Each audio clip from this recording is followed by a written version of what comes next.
What will go on? Russia has accused US President Joe Biden of carrying out military strikes in Iraq and Syria to prop up his presidential re-election campaign.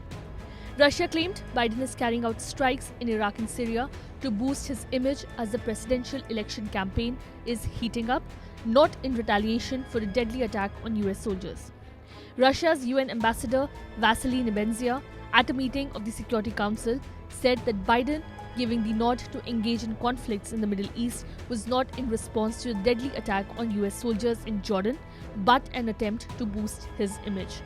The US last week began airstrikes against dozens of targets linked to Iran's Revolutionary Guard and allied groups after the Jordan drone attacks, which Washington blamed on Iranian-backed militias.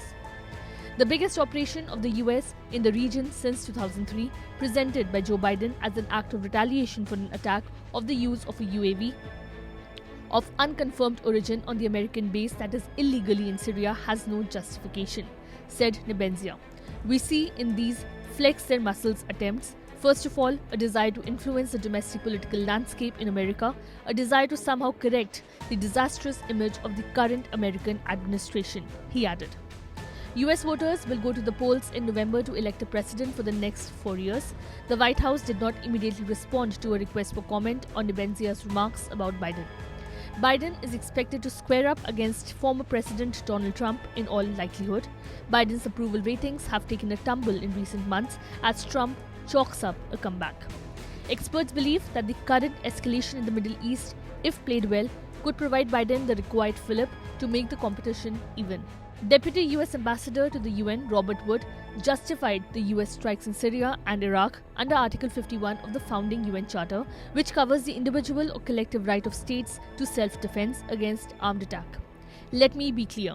The US does not desire more conflict in a region when we are actively working to contain and de-escalate the conflict in Gaza. And we are not seeking a direct conflict with Iran, said Wood. According to the Syrian Observatory for Human Rights, 7 Kurdish-led Syrian Democratic Forces Special Forces commandos were killed and 18 others wounded in a drone attack after midnight on Monday, that is February 5th. Apart from the strikes in Iraq and Syria, Washington is busy bombarding Houthis in Yemen alongside allies after the militant group started attacking shipping vessels in the Red Sea to avenge Israel's war in the Gaza Strip. Subscribe to One India channel and never miss an update.